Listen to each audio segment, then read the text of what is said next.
Welcome everybody to another Hey, episode y'all. of Marriages for Grown Folks. I'm Grown John, folks. I'm Brittany. and we are excited tonight. We got a good topic for you. Yes, We're going to talk about why people lie. Before we get into that, I think a better way to say it is why you lie or how to notice the patterns of someone else in your life. come on. So, a few things before we jump into that. First of all, we want to say thank you. We're at over 500 subscribers on YouTube. So that's big. Thanks for the support and the love, y'all. That's big. We appreciate you. We appreciative to our editor, engineer, vlogger extraordinaire, Marcus behind the scenes. The reels and the shorts and the clips that you see, that's all him. Yes. It's all him. It's a job. It's a task. And what you see happening in your consuming of this content is because Marcus is recording and cutting it up. That's right. So shout out to him. Since our last episode, we went on family vacation. Yes, we did. We had a time. Yes, we did. Give me a highlight. Give us one highlight from the family vacation. There are several, but I feel like the biggest highlight was just the awe and the enjoyment of our kids being like, oh my God, this is what Mexico looks like. Is this what you guys do when you leave us? This animal. Right. I think I slept more than I thought that I would. I did not know I needed as much sleep. That bed was a recharging station for him, but I was thankful because he normally doesn't take breaks like he should. Yeah, so I had good rest. And most important, like time with the family. Right. And just disconnecting from it all, outside of the usual programming, laughing and just being free. Out, yeah. So we cut up. Yeah, we had a good did. time. It was a lot. It was a lot of here and there, and The beach was fun. timing, and call times, but we did it. We made it. They can't go lot of back for a organization. while. We need a And break. planning. Most of the time we go on a trip or a vacation, it's usually just her and I. But this one was the entire family, and we know why we do it. Yeah. Predominantly just us. For those of you who have children, you if you know, you know. Yeah. So with that being said, for real though, shout out to those of you who are rocking with our page. We're on all Absolutely. platforms that you consume content. Yeah. So check us out. And we're gonna keep rocking. Now, you have something you want to add? I'm just listening. Okay. Now, we believe that authenticity is the motto. That's right. And so this podcast is us sharing lessons that we've learned, things that we're learning, failures that we've made. This year we celebrate 19 years. And every relationship is different. That's right. Every individual is different. Yeah. So you may hear something from me, you may hear something from her that you disagree with, and that is your right. You may hear something that you agree with, that I say, that she says, that we say, that is your right as well. Absolutely. So when y'all jump in the comments and say this and that, just be advised. Number one, I'll probably add more to it before I take it back. Number two, I want everybody who doesn't like anything that we say to get together and then figure out what you're going to do about it. Number two. Oh. Number three. We're learning. Yeah. And we're sharing the experiences. And I never read comments. So if you're trying to get a message to And me. I follow that once a week. Right. So, I don't even know what we're talking about in this moment, but okay. just in general. And, as more people watch, as more people subscribe, it's a net. And there's literally every type, every kind. Those who are supportive, those who are neutral, and those that are detractors. And so we welcome it all. I just want us to be clear to you to know that we are sharing things that resonate with us, that have helped us along the way. And we believe every relationship is different. So if it doesn't apply to you, Don't take it. I think that's how. So with that being said, this is not Sunday morning. I'm gonna say whatever. I'm gonna laugh at whatever, and but we mean no harm. Yeah. We mean no harm, and some things we say might be uncomfortable, but just please know, like, if it's uncomfortable, old people say, just say ouch. Or say, that ain't right. I don't like how you said that. That's offensive. But truly, from our heart, for real though, right. We want to, I think that we all are more similar than we are different. That's right. I think that the world is on fire right now and we need each other. That's right. And we are doing this. We're sharing our life. We're undressing in hopes that something, maybe not the whole episode, but something that we say can strike a thought that can cause you to see something from a different perspective. Right. Be encouraged. Two light brights. I turned 40 last year. He turned 40 in December, guys. And you turned 40 this year. I do. So we youngsters with double digit time in the game. And I'm gonna say this, then we're gonna move into it. Just because something has existed for a long period of time doesn't mean that it's healthy. Doesn't mean that both people want to be there. Say that. So I will be your amen. Okay. Get my mic already. Yeah.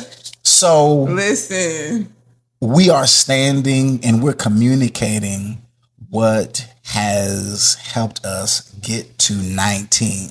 Yeah. And now I think that 19 years and we still enjoy each other. We still want to spend time with each other. Knocking boots all night long. We still date each other. We like to travel with each other. We are not trying to avoid each other. I think that needs to be said because some people in double digits. Yeah, my old man, my old lady. What was that one video where she was like, I'm not talking to you. I'm not talking to you. I'm on the phone. What? There's a woman that was talking to her girlfriend while her man, she was in the bed with her man, and she was telling, you know what you need to do, girl? You need to get you an ugly nigga. Because he going to do what you want. He going to cook for you. He going to buy for you. So he's looking at her while she's on the phone like, I know you not. And so she interrupts him like, hey. I'm on the phone. I'm on the phone. That's so rude. Oh, no. So. But we can laugh about that stuff together. Now, we are not your pattern. Right. We are not your blueprint. And I think you already know that. We are simply trying to share our experience. Right. To inspire. Yeah. To spark conversation. To maybe aid in insight. Or to have you tussle in the comments about what you disagree with. All of it helps the algorithm. All of it. So just spell the platform right. Marriage is for grown folks.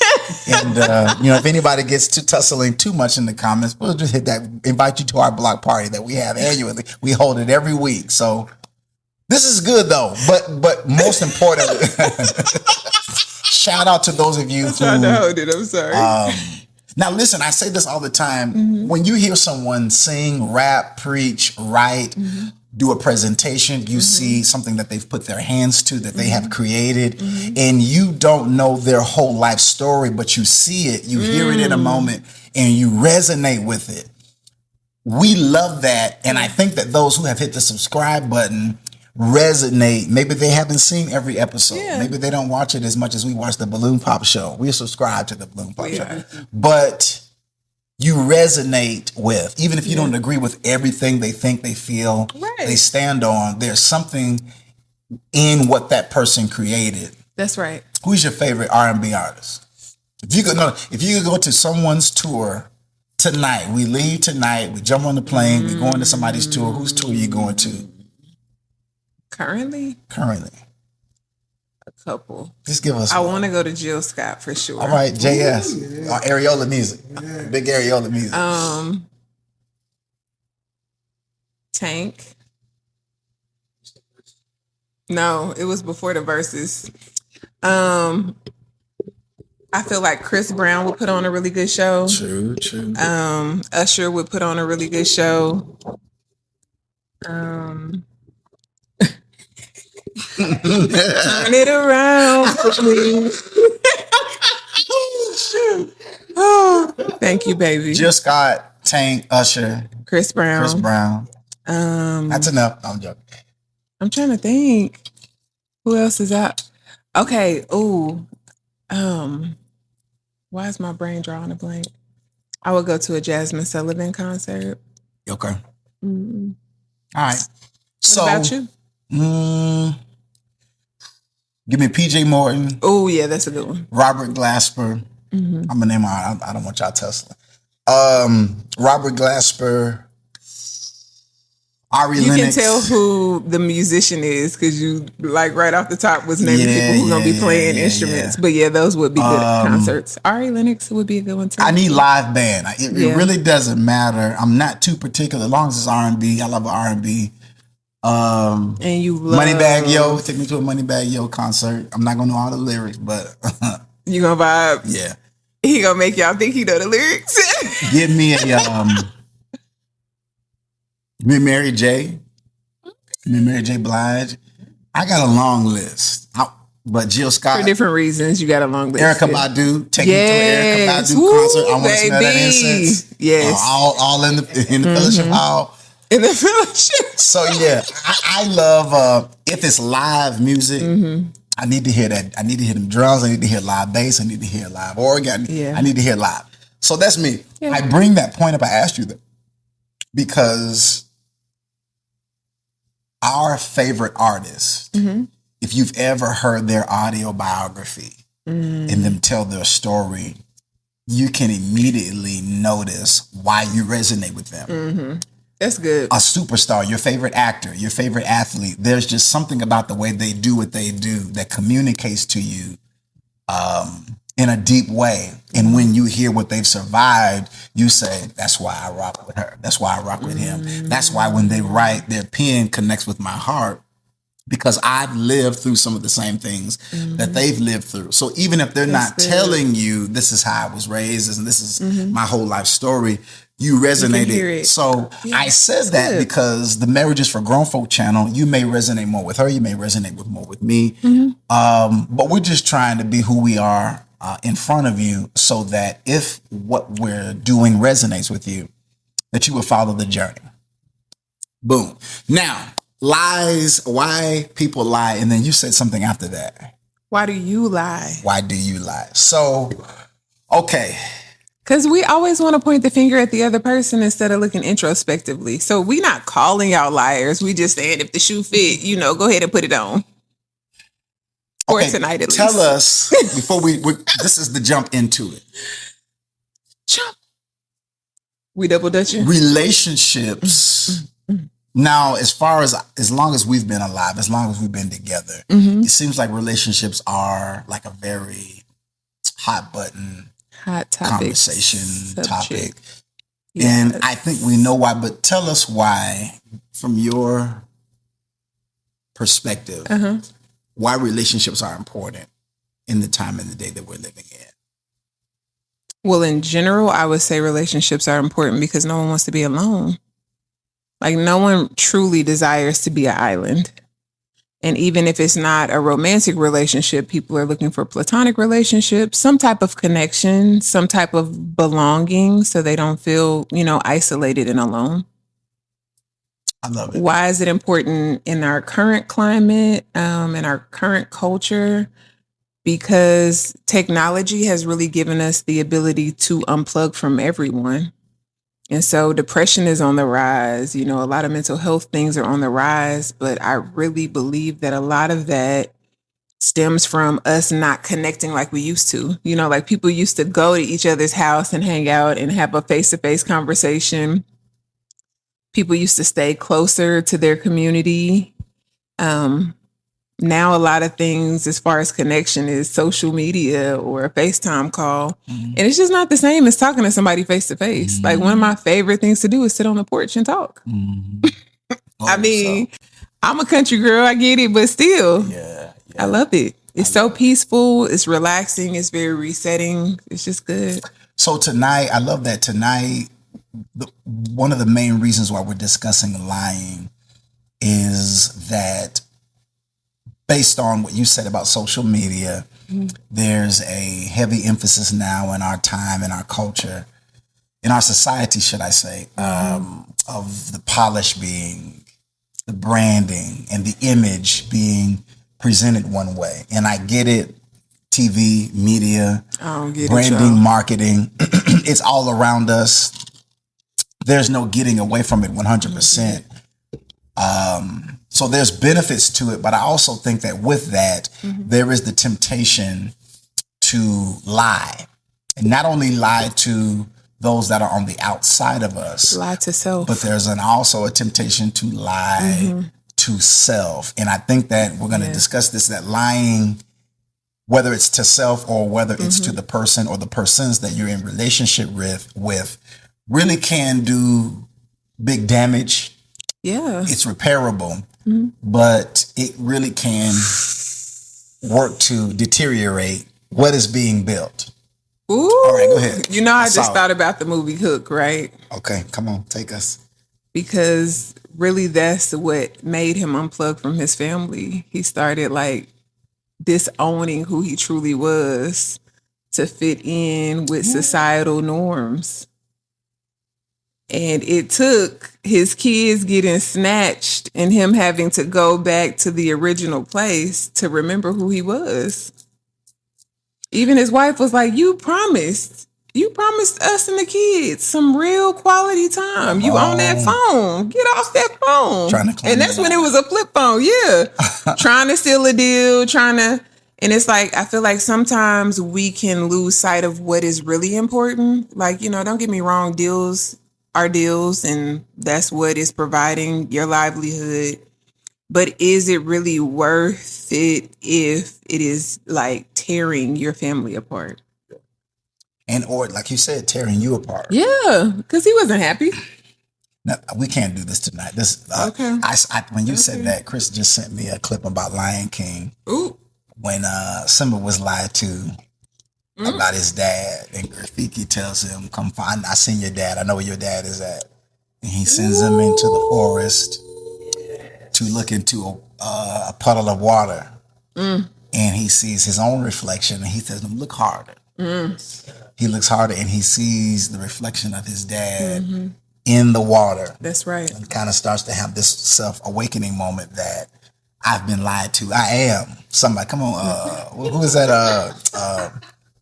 Who he just passed? Rainbow Push Correlation. Reverend Jesse Jackson. I am somebody.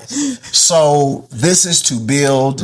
This is to strengthen. Yes. This is to inform. Yeah. This is to share insight. Absolutely. For the purpose of your building and the building of your relationship. Absolutely. If two or whoever's in the relationship. Yeah. Put those together. So I'm going to read this definition of self-awareness, and then the points that we're going to deal with tonight come from the holistic psychologist. Marcus, will you drop her link in the notes of the episode so we can give her credit? She's always posting something. Amazing psychologist. She does good work, and she's always tackling a specific area of mental health. And so I saw this. This was deep in her trenches on her Instagram page, but I thought this was fitting around some single individuals and some married individuals, like in the last 2 months that we've sat with, around cheating in particularly and self-awareness. So I'm going to read the definition of self-awareness, and then I think you want to kick out the first slide. I'll kick the first slide out. So self-awareness is important when we talk about lying and we talk about cheating, because self-awareness is the ability to recognize and understand your own thoughts. Come on. Your own emotions and your own motivations. Why do you do what you do when you do? George Clinton and P-Funk Funkadelic sang a song that decreed and declared, "Why must I be like that? Why must I chase the cat?" And they identified why they chased the cat. Okay. They said and what was this? Nothing but the dog in me. Wasn't nothing but the dog in me. Dog catcher. Our dog is in heat right now. She's wearing a pamper. And every time Jazzy goes outside, them dogs on the street, they do, y'all. It's low-key scary. They go crazy. I'd be like, "I got you, girl. I ain't gonna let them get you." And you know why they do? It's not wrong. Yeah, it's just innately built in. That's all I'm saying. So George Clinton, people, they told you we're not ashamed about it. We wrote a song about it. Like to hear it. Here it go. They got paid on it. They did. But people still strolling to the song. So let me start off. Self-awareness is the ability to recognize and understand your own thoughts. Yeah. Recognize and understand your own emotions. Recognize and understand your own motivations and behaviors. Now, and how they affect you and how they affect others. Come on now. Okay. Come on now. That's we just gonna take a moment to breathe in. I'm gonna cut you loose after I say this. Ready? Just some fan of fire. Yeah. I'm too old to cheat. Too old to cheat. We didn't build too much together. We in year 19. You looking way too hard. I'm just trying to help the audience understand that we meet this from the pit so of our when soul. you are emotionally aware, oh Jesus, you can say within yourself, this is what I want, this is what I need. Come on. And then you can communicate it to the other person. Say that. So that it can be discussed. That's and right. There can be some kind of solution to you getting what you need. This is my last one. I'm going to my seat. And you ain't got to yell, kick, or scream either. Okay, go ahead. And I'm going to my seat. Yes. And then being able to identify if I don't get what I need, what will happen? Well, that's good wisdom, right? Yeah. You should be able to identify your need, the origin of it, and what will happen if you don't get it to the other person, so that everybody is aware that this is the need for this season, this is the need for this moment. And if I don't get it, it's not a threat, it's not a demand. If I don't drink water, my pee's gonna start. Okay, my pee's gonna start turning crayon yellow. I'm gonna start having a headache. Kidneys gonna start shutting down. It's just what's going to happen. The byproduct. If the need is not being met. Now, this is grown folk talk. Grown folks. Okay, I'm done. You have anything you want to add to that before we jump into the first slide? Oh, that was right on the money. I second everything you said. All right. So now I would like to add this little piece. Let me blow my mic up. You can tell somebody what you need without trying to be nice, nasty, without being manipulative. Now that I don't like. Because if it is truly a need, especially at an inception of a relationship, don't wait until you get the person you want and then start listing all of these demands. Be honest and upfront from the beginning. Like, why are we lying? You want to start now? Why are we lying? All right, slide number one. That's okay, honey. That's all right, baby. So and then a month later, you mad about the same thing that you just said okay to. Question. Why people lie and how to know. This is the holistic psychologist. Come on. Why people lie and how to know if this is someone's pattern or your own pattern.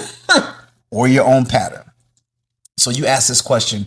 People lie for two. I'm gonna let you handle this. Right. People lie for two reasons. What are those two reasons based on the holistic psychologist's research? To manage their own perception.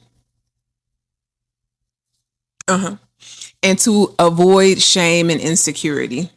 Come on, let's hear it. Both of those things came from inside the house, not outside the house, which means it's not the other person's problem.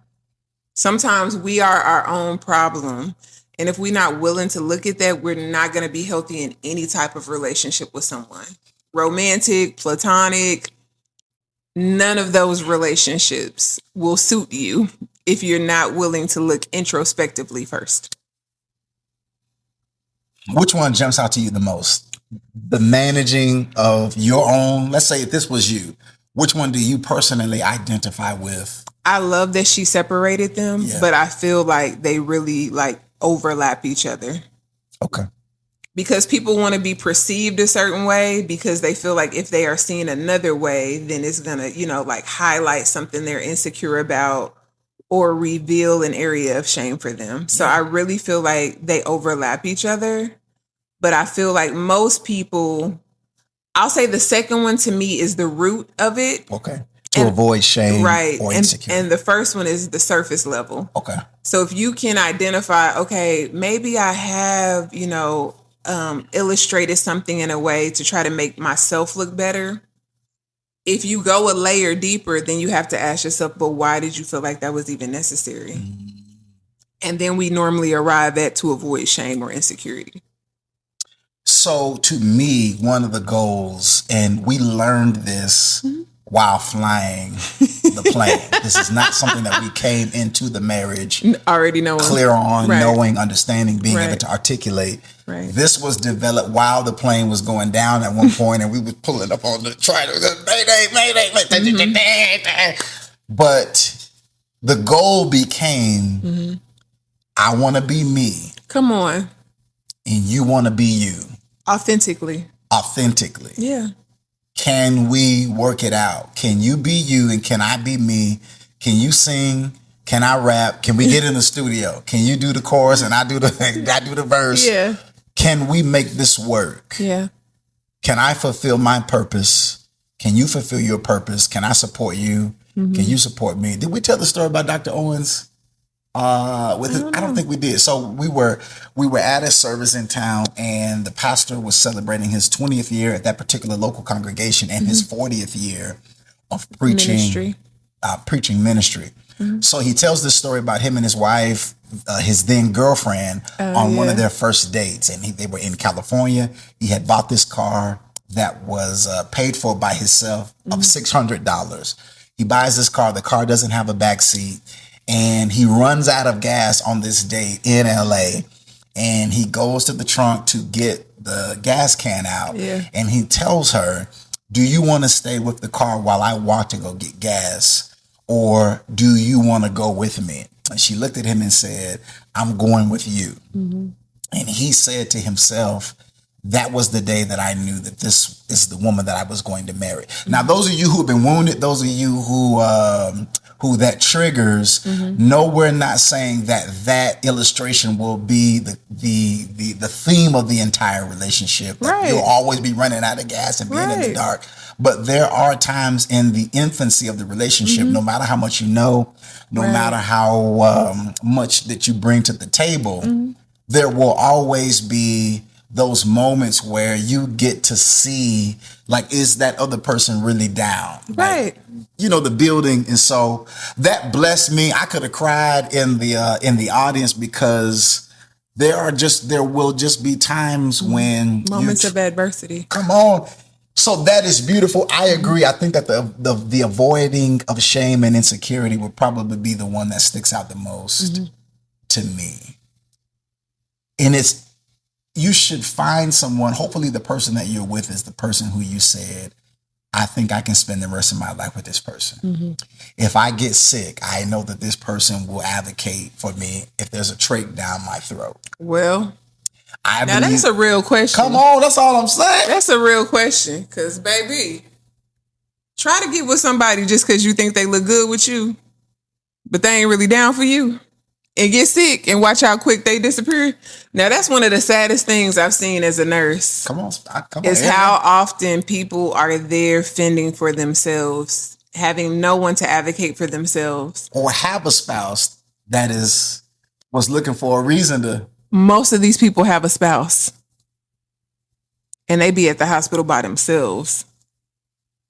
Or it'd be like, a sibling or another relative, and you'd be like, where is the person that said, I don't even ask. I'm just saying, because it can be so triggering. I mean, sometimes they'll cry about it because they like, man, I just really miss. I'm like, oh, please don't do me like this today. Okay, I'm here. That's why we do this. Yeah. That's why we push through whatever we push through in our personal life to make sure we sit on this great couch, to make sure we call Marcus and say, hey, Marcus, are you coming over? To make sure that we undress before the public, because all of the negative that might come with this, the positive outweighs it when we can help a couple, help an individual stay in something that's worth fighting for, or get the hell out of something that's some bullshit. Get out of Dodge. I that's can't what get they nobody. say. All right. So that's my whole. I told you Sunday morning. So people lie for two reasons: to manage their perception and to avoid shame and insecurity. All right. I love this one that she said that many people grow up in environments where the truth could not be told. We're gonna air it out. It would mean harsh punishment or rejection. Let me just stop there.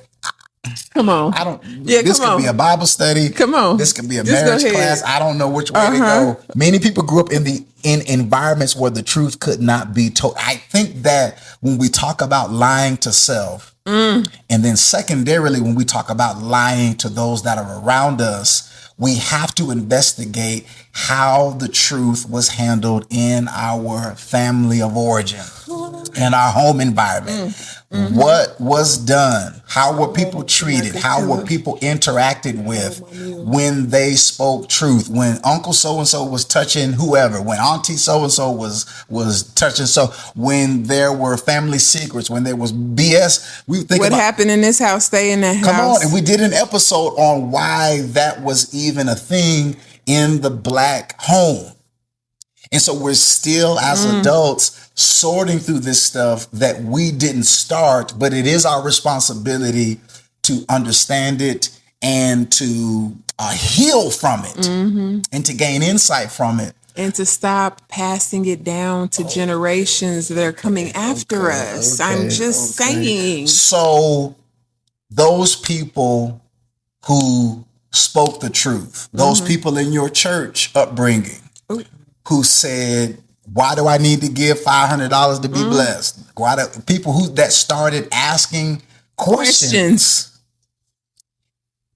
How were those people treated in your upbringing? Yeah. Because if those people were celebrated, if they were listened to, if they were validated, if they were given opportunity and space to ask those questions, or were they shushed? Okay. Were they ostracized? Were they bullied? Were they demonized? Yeah. That has a lot to do with why we either consciously or unconsciously lie to self or lie to those around us because of what and how we've seen the truth be handled.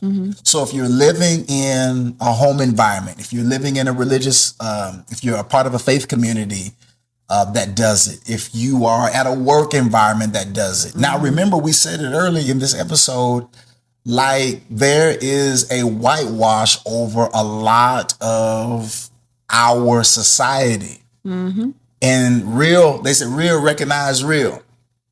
And when somebody's on that bull jive, you can feel it in your body. You can just know when someone's not shooting at 100 with you. Right. But I think it goes back to, and I'm gonna say this and I'm done. When telling the truth was unsafe, lying became a core pattern in someone's life. So people are not just waking up out of the bed one day. You gotta say that again, though. She said when telling the truth was unsafe. Unsafe, do y'all hear that? So somebody was trying to present the truth, but it became harmful to them to tell the truth. Now, why would telling the truth become unsafe? If you're messing with the money? Ooh. Now, I know somebody who we all might know that told the truth and it became unsafe for him. Ooh. And it was Jesus. I know somebody else, Dr. Martin Luther King. Well, so, come on, Mal. The list goes on. Present day people, Nat Turner, you name it. And it's not necessary when individuals start speaking the truth, and that truth and the truth starts affecting the flow of money, starts affecting systems of power. So like a kid telling their parent the truth about something would be them challenging a system of power. That parent is expecting to be in control. And if they don't have enough emotional maturity to be like, you know what, you're right, I apologize. I think that is so weird. Why do people act like it's weird to apologize to their kids? Like, we make mistakes. And I think that the inability for parents to apologize or to acknowledge that they're wrong sends a message to the children that, remember on Matilda, the daddy said to Matilda, I'm right, you're wrong. I'm the parent, you're the child. And it framed I'm big, something. You're little. I'm big, you're little. It framed something in Matilda that lived with her for the rest of the episode. And he said something to her in that conversation that he put his foot in his mouth, but he said it. He said her. So anyway, let's move Telling the truth, when telling the truth was unsafe, lying can become a core pattern. So we're not just talking about somebody falling out of bed one day and just habitually lying. There is a reason. Every behavior has an origin. All right, you want to do this one? Sure. Here we go. You'll notice this especially if someone lies about little things or things that seem insignificant. That's immediately what came to mind. Because you'd be like, is that your sock? No, that ain't my sock. That ain't my sock. Or are you asleep? You're the only person that has ankle Nike socks in this house. And why did you even think that you had to lie about that? You know what I mean? It'd be that kind of stuff. You ain't gotta lie, Craig. Okay. This is when lying has become a pattern and the person does this subconsciously, even when they don't need to. You'd be like, what? There's no threat. Yeah. You're not in danger. You're in the safety of wherever. And you're still choosing to lie about something that's really not even important. It's like, it's a simple question. So when lying becomes a core, and I've been in seasons and times of my life where I lived this. I'm not talking from the outside in. I'm talking about from the inside out. There's a difference. There's a difference. There have been times that I lied because I was preset that the truth brings pain. The truth brings pain. The truth makes people cry. The truth makes people uncomfortable. And the truth is going to separate me from those who say that they love me. I say I don't want to, if someone asks me how you feel about being here today, is everybody, and I don't want to be here. I didn't want to come. I was made. I'm just talking about simple. I'm not talking about huge stuff either. Are you sleeping with that girl? Where were you at last night? Did you lie on your test? I had a friend in high school, and this is where he helped me. Now, this kid was hell on wheels. Okay. I think he had the elevator didn't go all the way to the top, but he and I, in a group of others, about 4 of us, he was our friend. I'm not going to call his name, but he had this wiring about him that he said whatever he thought. I mean, he was just, and I pissed myself one time laughing. I laughed until I cried because I was amazed at how this kid stood in boldness to say whatever I said, you know what, one day. I said, I got to play drums at church. They're going to sit me down if they find out I'm smoking this weed. But one day, I'm going to be honest. One day. Now, it wasn't until, that was, damn, that was 20 years ago. 20 some odd years ago. Look, as the old people say. Listen, so 20 some odd years ago, baby. We got Marcus. I'm dead ass. It wasn't until 20 years later. 20 plus. Now, I seen this young man somewhere when I went back home. Now, he's going. Here you go. Oh, I can't do it. Y'all be getting. I don't want y'all tussling. I'm just saying that I think that the truth telling portion of him that's intact. Don't touch that. So what I'm saying is, like, everybody has their route. I'm gonna everybody has. He's trying to find his way back. No, I'm good. Everybody has their route. I'm trying to find my way back. I got my route, but I respect people who can just say what they feel, what they think, and they're not. They just, I said what I said. So anyway, I'm sorting through that because I don't want what I say to cause harm. Right. But I still feel what I feel. So I may edit it, but. And I might not. Yeah, so. Might be a day you just need to experience me. People are not falling out of the bed lying. Yeah. We're true. Not innately evil. We're not, God's first assessment of all of humanity is that we are good. Okay. Something happened to you. We're talking about this from from a lens of relationships. Something happened to you. Something happened to that man. Something happened to that woman. Right. And until we can identify and address what happened to us. That's right. We're not going to be able to bring this online in unity until we know individually what happened to each other. Come on. I got to know what happened to me. Okay. Before he can know what happened to me. Because if I don't know what happened to me, I can't articulate what happened to me. I'm just saying. So I got to know my story. Okay, let's go. We can't do this. This is going to be good. Oh, hell. Okay, 4. So there it goes. When someone lies, it can immediately send us into flight or fight. Yes. Or freeze. There's a reason for this. She says that lying signals danger. We need people close to us to be trustworthy. And when people's words and actions don't align, our body gets a clear signal that this person is a threat. What I thought about when I read that was that for my experience within the church, the body was demonized. In me dwelleth no good thing. I beat my body daily. My righteousness is as a filthy rag, so on and so forth. And so I saw my body as evil. The problem with that is that when you disassociate yourself from your body, or when you spiritually bypass your body, God within your body has a hard time indicating to you that something is wrong. Communicating to you through your body. Communicating through your body because your body has been seen as evil and you're supposed to run it by the pastor. If the pastor doesn't agree, so if you're a leader, etc., doesn't approve of it, then you minimize it.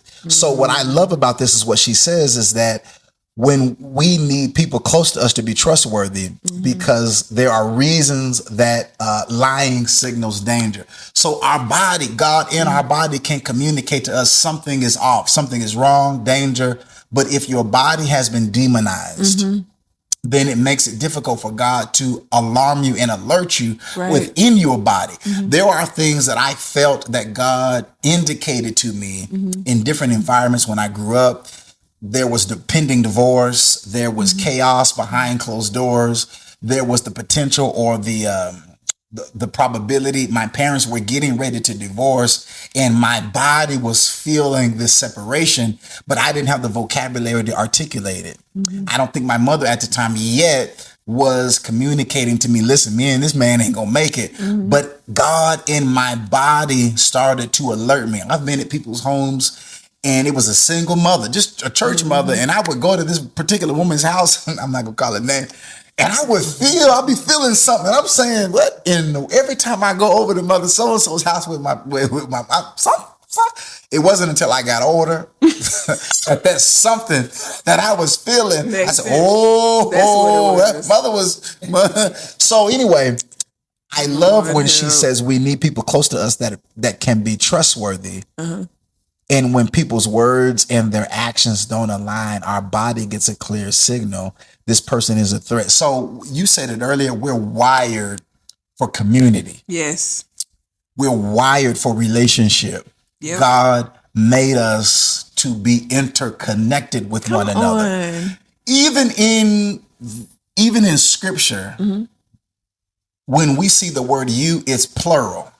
It's the collective. It's not you as an individual. It's not, this is my Bible. It's not you and my and me, and it's communal. Right. It's us as a collective. It's us together. So we need each other. That's right. And lying, whether it's a platonic relationship, whether it's a romantic relationship, it signals something to our body, especially those of us who have grown up in survival systems and survival home cultures. It can really send us into a tailspin. That's right. Okay, here you go, Britt. When we lied to, or when we lie, we can repair. We can have a difficult conversation work through the issues, apologize, and most importantly, work to rebuild trust with the other person through radical transparency. What part sticks out? Radical transparency. Why? Why is radical transparency essential? Because in order to have radical transparency, that person has to look within and find out what the truth is. Stages. I can't be radically transparent with you if I don't know what my truth is. Even if I want to, you know what I mean? Like, I may want to just completely undress in front of you and share every emotion, feeling that I have. But if I am unaware, if I have buried it, if I have tucked it away, there's no way for me to be radically transparent. So I have to go inward to find out what is my truth and then be brave enough. And I do mean be brave enough, because whatever triggered you in the first place to feel like you couldn't be transparent, that is the wall that you have to overcome when you are being radically transparent. So I have to be brave enough once I discover what my truth is to be like, you know, like peeking. Is he mad? Is he still there? What's the room? What's the wall going to look like? Right. After I say what I'm getting ready to say, who's going to leave? Who's going to distance themselves? Who's going to draw closer? There's a phrase that I read that I love that says, to your point, fully seen and fully loved. Yes. I was talking to an older pastor, and he was telling me about the relationship that he has with a mentee of his and that had a moral failure. And he told this mentee, the spiritual son of his, I can't love you anymore. And I can't love you any less. That's right. My love for you is constant, and there's nothing that you can do past, present, or future that is going to change my love for you. Right. Now, when you say radical transparency, this is the thing that that came to mind. It's difficult to be radically transparent if you don't believe that your creator loves you unconditionally. And I think that this goes back to, made us okay, what you said. in his image and in his likeness. I'm about to get this other mic for you. If you can just remember that our creator loved us so much that he made us in his image and in his likeness, it means he understands. So just for me, lying, I said earlier, every behavior has an origin, and people are trying to get a need met. People are trying to get a need met. And sometimes that need meeting presents itself in a harmful manner, in a destructive manner. But underneath that destructive manner, there is a real need that a person is trying to communicate, sometimes with the best vocabulary that they have, sometimes with a soundboard that's only got 2 channels on it. How do you run a 7-piece band and praise team with 5? This is churchy. A praise team with 5 mics, and your soundboard only has 2 channels on it. Somebody ain't gonna get no shine. I don't know what that means. I know. So radical transparency, I don't think it can happen unless there's some kind of, what the old saints said, blessed assurance that my creator loves me. And what I'm getting ready to say is not going to change my creator's position of love toward me. Now, you may flinch. Ooh, this is good, Marcus. This is good. You may flinch. I may tell you what my experience is, what I feel, what I think. Come on, sir. And I'm not trying to harm you. I'm just being honest. I'm just, just, you may cry. You may, if I'm a thief, if I've stolen, you may grab your purse from me. Like, people have the right to make adjustments based on what you said. Right. But that doesn't mean that just because you're upset at me, that my creator is upset at me. Well, just because you're crying doesn't mean that the creator is crying, because it may be new information to you. But I read somewhere in my King James that said that the creator even knows how many hairs are on my head. The ones I've lost, the ones that have turned from red to gray. The creator knows me from head to toe. So just because it may be uncomfortable to you, I have to know, if we're going to move in radical transparency, that the one who created me already knew it. Yeah. And I think the person that is receiving that truth has to ask, why is this making me so emotional? Because it's possible that their body was informing them that something was off and they were overriding it instead of saying, something a little off. Can we talk about this? What's going on? Friend, what's going on? Babe, what's going on? Just saying. I was late. I couldn't get it. It's okay. All right, it'll be ready next time. See, I was. They go. Y'all don't compliment me. I love that though. I agree. Yeah. Okay, we're almost done. A pattern of lying. Now, she's moving to a pattern of lying, and I think that this is important to identify that a pattern of lying is different than just lying within itself. That's right. A pattern of lying is when the person isn't focused on repair. They're not interested. I was talking to someone who I work with, and they asked me about cheating. Ooh, I got to give y'all a quote. This quote comes from the IG. He's on IG and he's on TikTok, I know for sure. And a little bit on you. He has a little bit. But he said this. He said that cheating does not start at sexting. It doesn't start at flirting. It doesn't start at full intercourse. He said that cheating starts at delay. He said that cheating starts when that person fully understands that I'm not fully here anymore. When I have understood and admitted and I'm fully aware that I'm no longer here before I cheat. If I decide to cheat, it didn't start at the cheating. The cheating just revealed that the fact condition of my heart towards you in the first place. So when we talk about a pattern of lying, I like it when she says they're not interested in doing the work to gain back the trust or doing anything and everything to help you feel safe again. If I've cheated on you, if I've transgressed you or you've transgressed me, and my cheating was the byproduct of me not being here, well, hell no, I'm not going to work to restore the trust. That's right. Because I don't want to be here anymore. Yeah. And my cheating was really was something that I did out of the reservoir of I don't want to be here anymore. Yeah. So I think that couples get stuck when there's a transgression and that person who's been injured is like, well, you know, I want to work this out if you're going to work it out with me. And if that other person cheat. Now, there's some people who cheated. They had a moment. I know y'all gonna toss on that, but it's repair. It can be repairable if two people do the work.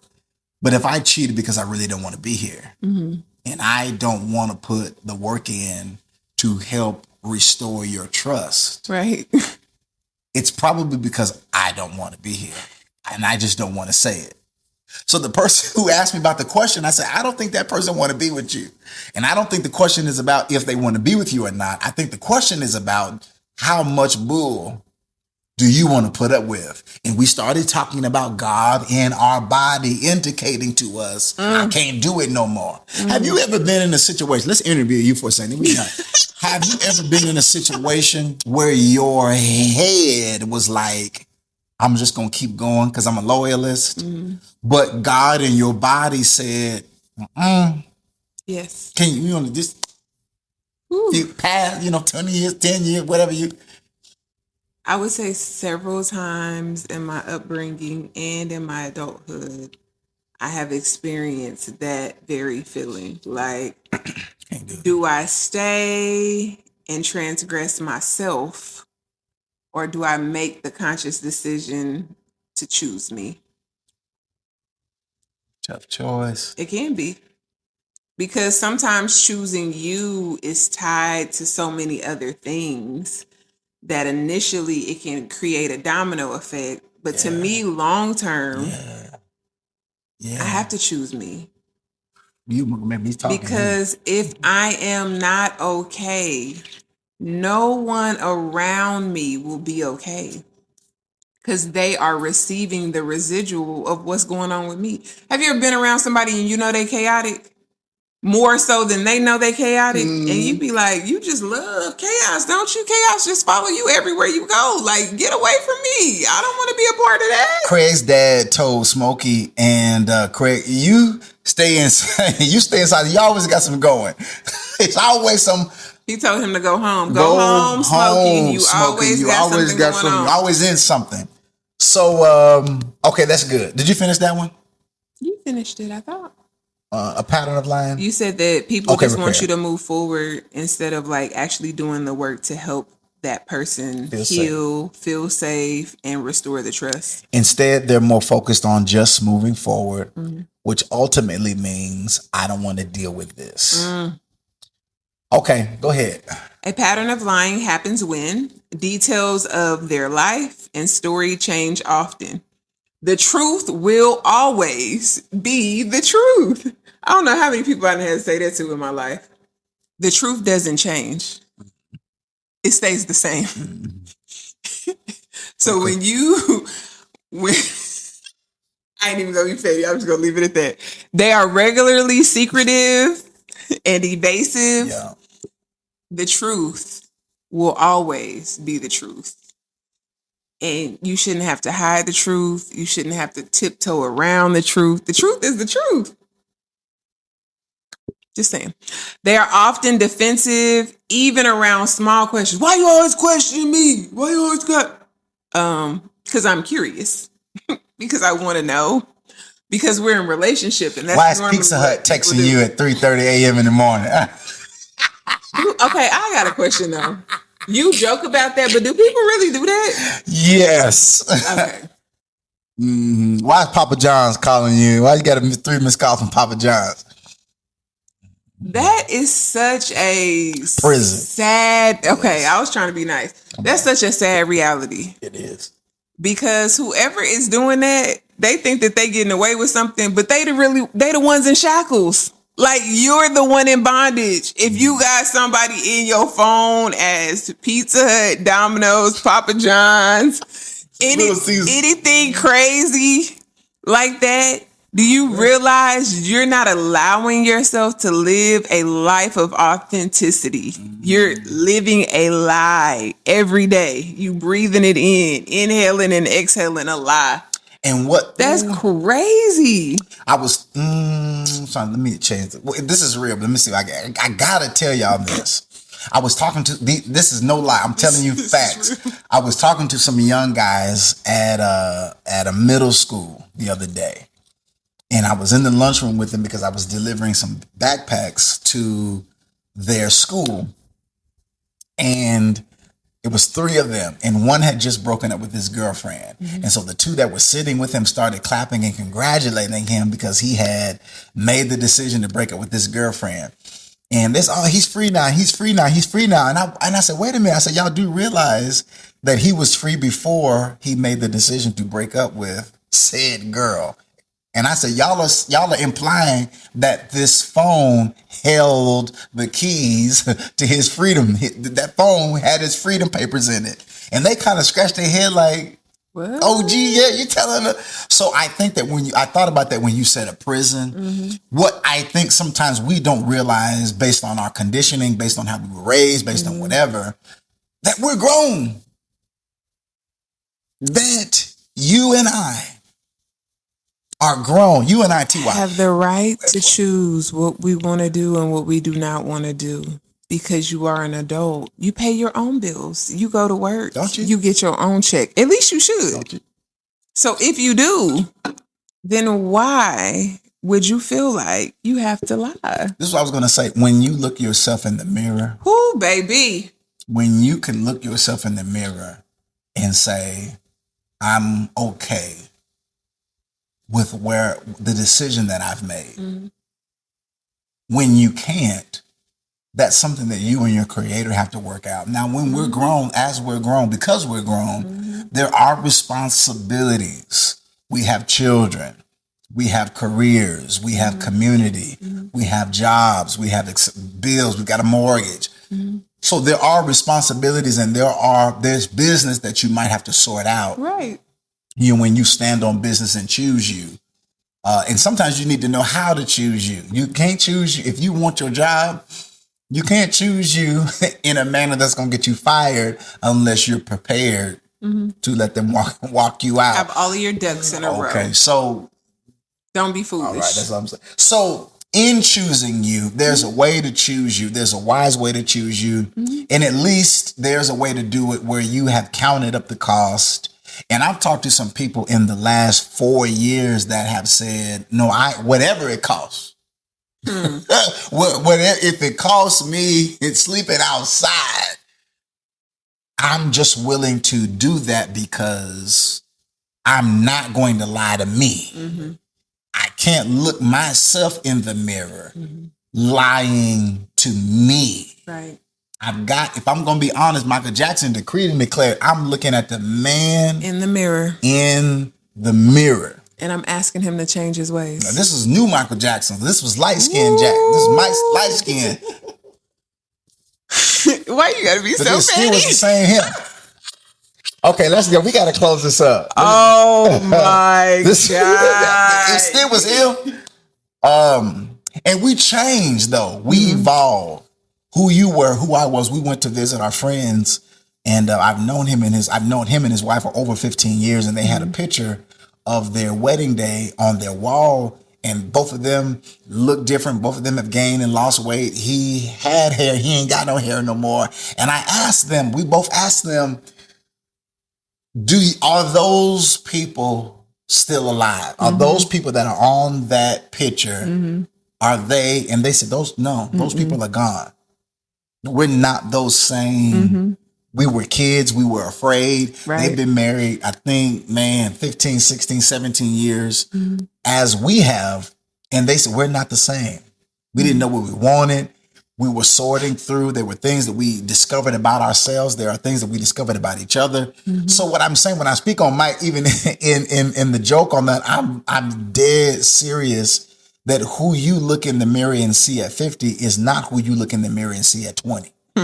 It's two different people, and the needs change and evolve. And sometimes the context of what you're in will change. But what has to remain constant is I'm not going to lie to me. And if I'm not going to lie to me, it's going to make it difficult for me to lie to you either. Come on. But I think it makes it easy if I'm lying to me to lie to you. Oh, absolutely. I can feed you know why? Bullshit. You know why? Okay. Because if you lying to self, you're not even realizing that you're lying to others. If you are lying to self, you are lying to yourself on a daily basis. You are unaware that what you are giving to others is not the truth because you have bought into the lie that you have told yourself. And I don't even think that is, I know you will agree, that's not all the time malicious. That has become a pattern. And when it has become a pattern, sometimes you need to sit on somebody's couch. Sometimes it's someone who doesn't know you to say, you do realize, like when I was talking to the young buck, you do realize you were free.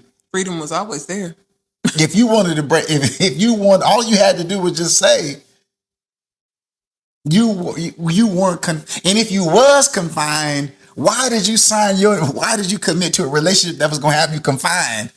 Because if you started in middle school, 5 praises. If you start the pattern of enslaving yourself in middle school, I'm telling you from what I know, this is a call from inside of the house that we have with our children. If you start lying to yourself, if you start putting on, if you start hiding as a child, if you smoke cigars and you enjoy them and you start hiding it. I was back behind my mama's shed and I didn't know how to light it, and I didn't know you needed to inhale, and I got convicted and I got nervous and I buried it in the dirt. But I smoke them now unashamedly. So it never left. What'd you say? Pray for us. Well, if you start hiding and lying early, and you don't get truth, you don't embrace how God feels about you, repression can lead to obsession. Yes, it can. We literally have an open door policy in our home with our children. And I buy my shoes half a size bigger because my toes curl so often at some of the things they say to me. But baby, you best believe I just got a straight face and a smile as they telling me stuff. And I'm like, I have some questions. These kids. I have some follow-up questions. I have some things that I've noticed. But I'm going to tell you what is so beautiful about creating an atmosphere for truth. Although it can be jarring for me sometimes as a parent because I want to advocate and protect and shelter my children, even though, it's the world, they're going to be exposed to things. It has created a stream of communication between the two of us where they will, expose information that I'm like, whew. Definitely. But then it gives me an opportunity to speak truth to it. Definitely. And explain, okay, well, this is why Definitely. me and daddy say this. Definitely. Or John may be talking and say, hey, this is why me and your mama said A, B, and C, because we know that this can happen. We have been your age before, and this is what happened when we did this. And we are very transparent with our children as well, with our experiences in life, because how can they learn unless they know? I love that. This is my last point and we're done. Settle it. Settle the truth. Whatever it is within yourself. Forgive yourself. Forgive yourself so that you can create an environment for your little people. That's right. That they can look back on and appreciate that you allowed them to be them. So that they're not growing up as we are in our 40s, learning some things. I ain't in my 40s yet, y'all. Learning some very basic things. Yes, that's good. That would have been very beneficial to know much earlier. Now, absolutely. This is the victory part to it. Come on, victory. All things work together. All things. Come on, you better say my favorite scripture. Come on, so it's tatted on my chest in Old English. All things. We want to leave you with a last moment of hope and encouragement. That's right. That and I think we said this in one episode, your route. Ooh, okay. Can I finish? Go ahead, please. Yeah, let me hold it for you. Okay. Your route is your route. That's right. And God will make sure that you land on your feet. Everything that has happened to us has happened to us. You are sitting on this couch sharing our journey because of our route. Come on. And we are even if we weren't married, we're still a testimony. Every time you smile, every time you laugh, it is a testimony that not only are you still here, this is John 10:10, I've come that you might have life and life more abundantly. So it's not just... He came to give a word on tonight. God's promise, our Creator's promise to us is not that just we be alive. Come on. But it is that we experience life to the fullest capacity. So when you laugh, when you smile, when you rejoice, when you cut up, come on, you are communicating to your adversary. The poison didn't kill me. What to say? What my trauma, my shortcomings, my divorces, my repos, my evictions, whatever happened to you, your life, the fact that we are existing and breathing. Come on, living testimony. You want to be Joe Laguna tonight. You don't know who Joe Laguna is. I don't know who it is. Just say yeah. So, for real though. No. It's the person who sang the song. Oh, okay. He's gone on to be with the ancestors now, but the song still rings. I am a living. So anyway, we're done. All we're trying to say is that all of the stuff that we have experienced, good, bad, and the ugly, it's okay. Come on. This is what I was trying to get to. We know why. When you find out, I'm hitting the mic. When you found out, you with the red hair. Yes, me. When you found out, why you went through, what you went through, what I went through. It changed the game. Everything. Woo, Mark, will you write this now? Because I can do a lot on this. Everything. When you and I find out why we felt what we felt. Yeah. When you finally find out that it was all, and God starts putting those pieces together, you're unstoppable. You better put that puzzle together. Homer Macaulay Culkin was lied to about that old man that they was telling him that he was shoveling dead bodies outside, and he came outside of his front door one Christmas Eve, and he said, "I'm not afraid anymore." Now he was challenged, but he was afraid of the furnace. He was afraid of the man who was trying to. He was afraid of that old man because Buzz had told him that old man is killing folks, and Kevin came outside and said, "I'm not." His family had left him. We got to go. Come on. He said, "I'm not afraid anymore." When we lie, yes, sometimes it's to cover up shame and fear. Because he did lie and said, "I don't need y'all. Okay. I don't care. All right. Leave me alone." But he was sure looking for him the next day when everybody was gone. Just saying. And defended this on the sequel too. So we're gonna find out what happened to you. That's right. And when you find out why and how God is going to use it to help someone else, when you find out purpose, can we say purpose? When you extract the good from purpose, when purpose is revealed, we gotta go. I'm done. It all makes sense. We've said enough. So after every episode, in our close, you want to close? In our close, we got to close now. As I go to my seat, marriage. If you have located yourself, yes, in anything that we have said today, it is not the end of your story. Okay, it is not the end of your story. That's good on you. It is simply an indication that more work needs to be done, and we all have work to do as individuals. So just because this is your work, it doesn't negate the work that we have to do or anyone else. Just be intentional about doing the work so that you can be the best version of you. I love it. That's a good close. That's when you close your laptop and you start put organist, put the drop bars out. Come on, let's go. So after every episode, when we wrap it up, we remind you that marriage is for grown folks. It's grown folk talk, y'all. All right, till next episode. Bye.